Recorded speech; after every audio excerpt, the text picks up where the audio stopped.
Part 1. First, you have some time to look at questions 1 to 4.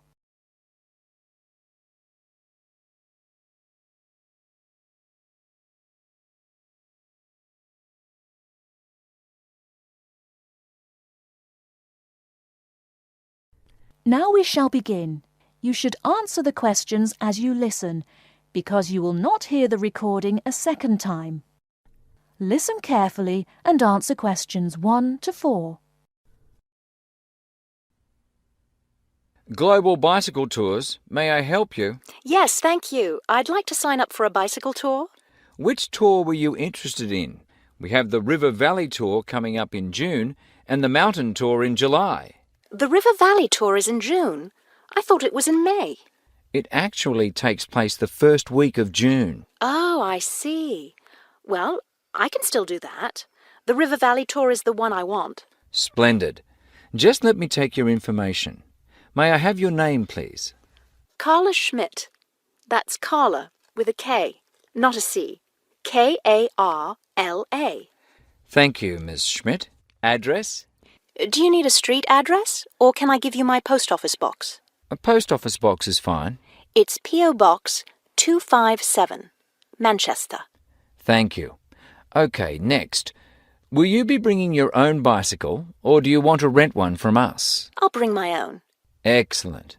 Now, we provide all the meals, so we need to know if you have any dietary restrictions. I don't think so. What do you mean? I mean, if there's any food you can't eat. Some people have food allergies or are vegetarian or have to avoid dairy products, things like that. Oh, I see. Well, yes, I'm a vegetarian. I never eat meat.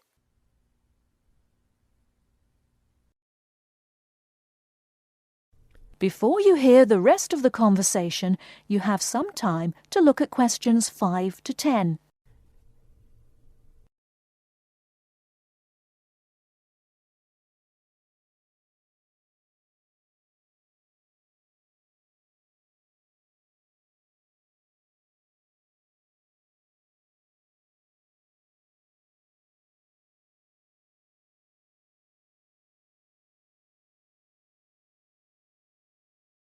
Now listen and answer questions 5 to 10. All right, I'll make a note of that. Now, the total cost of the tour is $750. That much? The price includes everything. Food, hotel, transportation, everything. Everything? Yes, everything. The only other thing is you'll want to tip the tour guide. We usually recommend 5% of the total tour cost. A 5% tip. I guess that's reasonable. In order to reserve your space on the tour, I'll need a 30% deposit. Do you need that right away? We generally ask for the deposit at least 4 weeks before the tour begins. The River Valley tour begins, 6 weeks from now. So you'll need to pay the deposit in 2 weeks. I think I can do that. I wonder if you could tell me something. How will our luggage be transported? Do we carry it on our bicycles?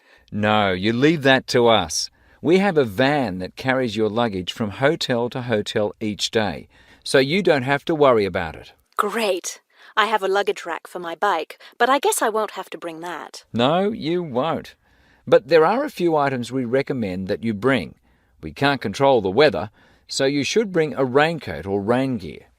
Yes, that's a good idea. And I should have my own spare tire too, shouldn't I? Actually, you don't need that, as our guide always carries some. And of course, you won't need maps either, since our guide has the route all planned. What about a water bottle? I'll need that, won't I? Yes, you should definitely have a water bottle. A camera would be a good idea too, since that tour goes through some very scenic areas. I have a guidebook of that area. I wonder if I should bring it along. We don't recommend guidebooks. It would just be extra weight, and the tour guide knows a great deal about the area. Yes, I see. Is there anything else I need to know? I think we've covered the important points. I'll send you a tour brochure, and you can call again if you have any questions. Thank you very much.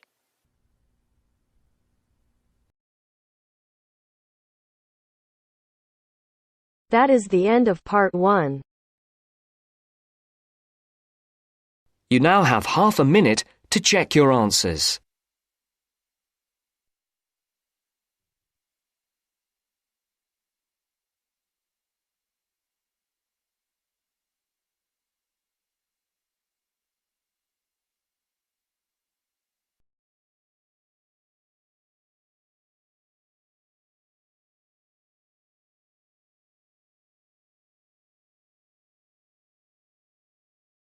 Now turns to Part 2. Part 2. You will hear a conversation between a prospective student and a university advisor about applying to enter the university. First, look at questions 11 to 13.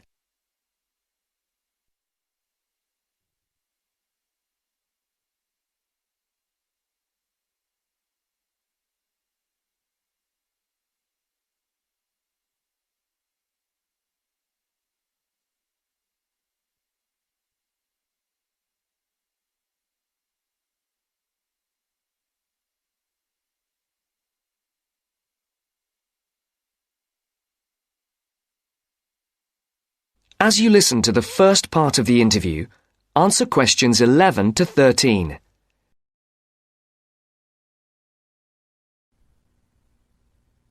I'm interested in entering your business administration program, and I'd like some information on how to apply. I'm a little concerned because I've been out of school for a number of years. That could actually work to your advantage. It's possible to get academic credit for work experience if that experience is related to courses in our program. I've been working in business for several years. How would I get academic credit for that? First, you'll need to read the university catalogue to see if any of the course descriptions match your specific job experience. For example, if you've worked in accounting, you may be able to get credit for an accounting course. So then what would I do? You would write a summary of your work experience, relating it to specific courses we offer.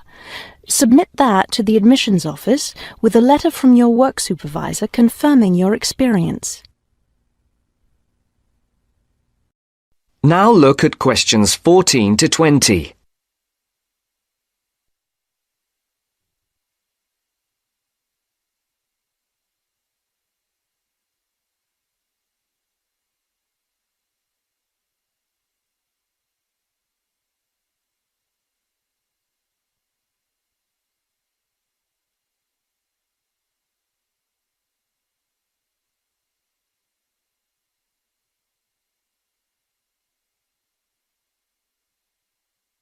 As the interview continues, Would I submit those things at the same time that I apply for admission? That would be the best idea. Have you seen a copy of our university catalogue? Not the most recent one. I have a copy from last year. You'll need to look at the latest one. Unfortunately, I've run out of copies, but you can get one from the library for now, and I'll send you your own copy as soon as I have more available. Thank you. How does the admissions process work? Well, first you'll need to get an application for admission. Those are available in the admissions office. The application form contains all the instructions you'll need. That sounds simple enough. Of course, you'll need to make sure you meet all the admissions requirements. How can I know what those are? We have copies of the requirements lists for all university programs here in the counseling centre. I'll give you one before you leave today. Will I need to get recommendations from my employer or former teachers? Oh, yes, you will. The recommendation forms are available in the admissions office. Now, I don't know if you'll also be applying for a part-time job through the university work-study program. I'm considering that. How can I find out what kinds of jobs are offered? You can access the job listings from the computers in the library. Are you planning to study full-time or part-time? I want to be a full-time student. Good. Then you'll qualify for the work-study program. Part-time students aren't eligible. As a full-time student, would I be eligible for a free bus pass? No, unfortunately, we don't have those available for any of our students. However, you can apply for financial assistance to help pay for your books or for your tuition. I'd like to look into that. Do I apply for that at the admissions office? No, that's through us. You'll need to make an appointment with a counsellor.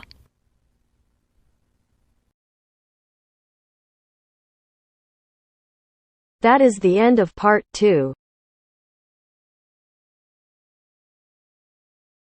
you now have half a minute to check your answers.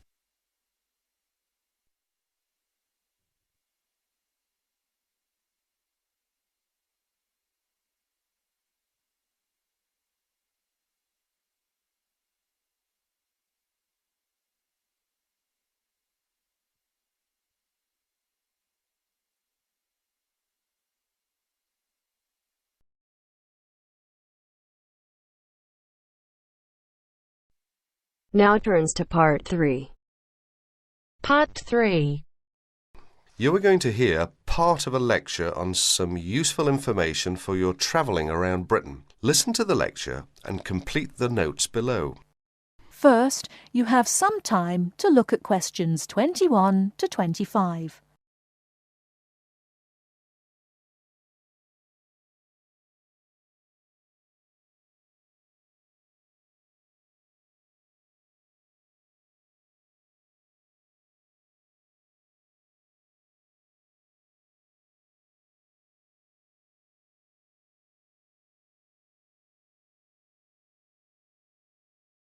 Now, listen carefully and answer questions 21 to 25.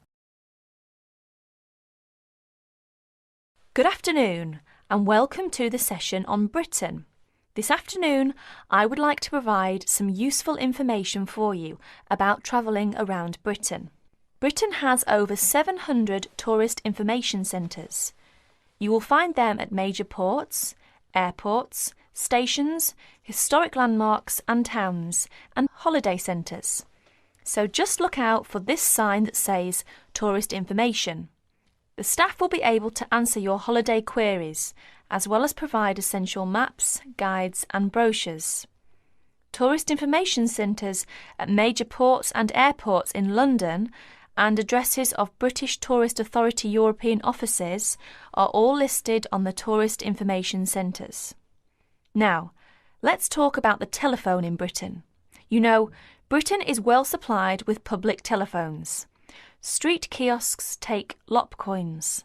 In city centres, mainline railway stations, airports and central London underground stations, payphones and card phones are in operation. For the latter, small plastic phone cards are used, and these come in 10, 20, 40, 100 and 200 units and can be bought at post offices, news kiosks, station bars and shops where the green and white card phone sign is displayed. Before you hear the rest of the talk, you have some time to look at questions 26 to 30.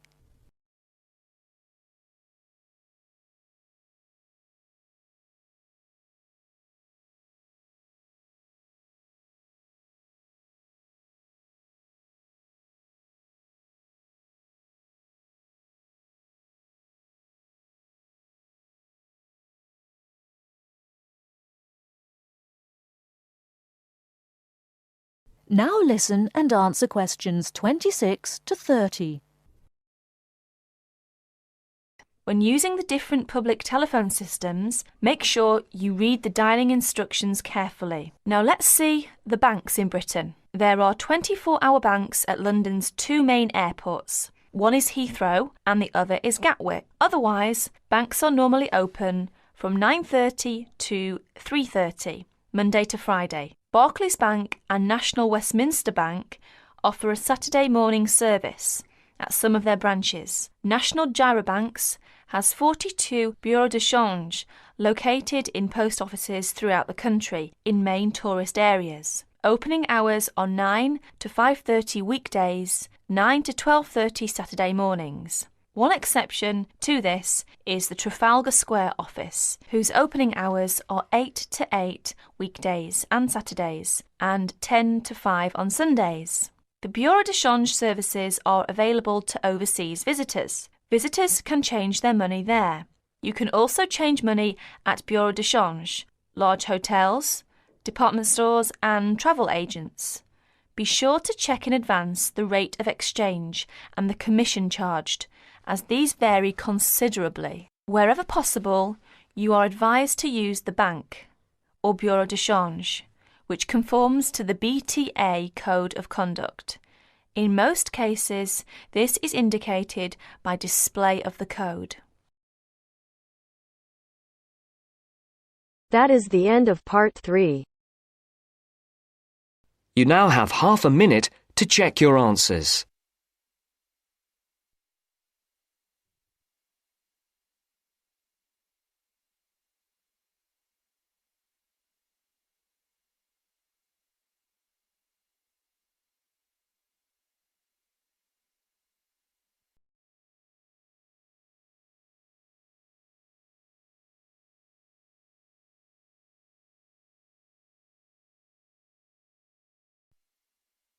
Now turns to Part 4. Part 4. You will hear a lecture about geotourism. You have 30 seconds to look at questions 31 to 34.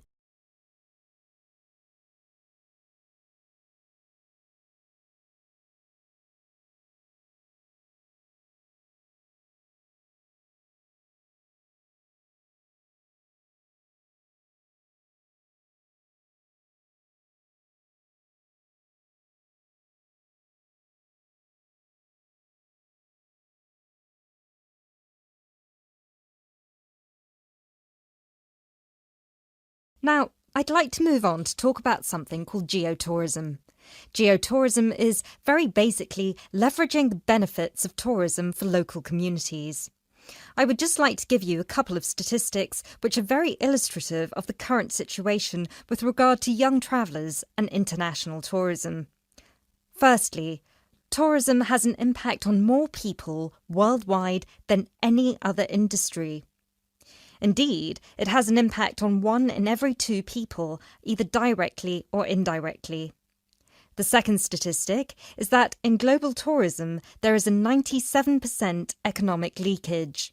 This means that if you spend £100 on going on holiday, normally only £3 of that money will actually reach the people who are giving you the services and the accommodation, for example, in the destination. If you put these two figures together, you can understand why some of the regions of the world which have very high levels of tourism still have very high levels of poverty and huge developmental challenges. These countries have this massive industry demanding a huge number of services, but they are not seeing a fair reward for these services. Geotourism is about changing this.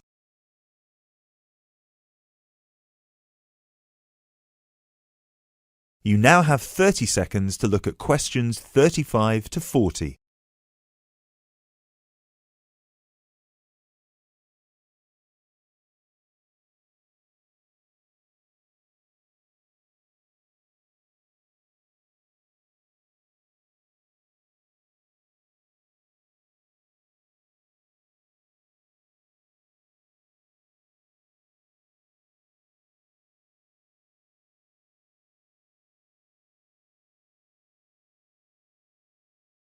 Projects are now being developed with financial organisations such as the World Bank.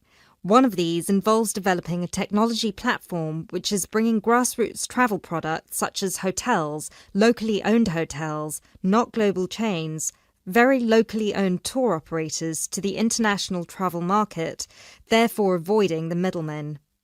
These middlemen often cut them out of the market completely or just make their business unsustainable. Another way that geotourism can be promoted is through the niche travel market of volunteering.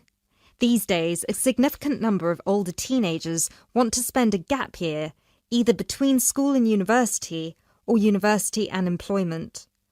Often, these people want to spend some or all of their year volunteering, but they either don't have the money or don't feel inclined to pay the main volunteering organisation businesses the fee they require, which can be as high as £3,500. What they are looking for is an organisation who can connect them with people on the ground, who can suggest worthwhile local projects. So, this is a real win-win scenario. The organisers charge a small flat fee, which then goes to the local contact. Thus, the local contact gets a very good commission just for one customer. The customer is also saving a large amount of money and time, both of which they can give to the projects they end up working on. There is still quite a long way to go before poverty in the most popular of tourist areas is eradicated, but a focus on this type of geotourism could provide an answer.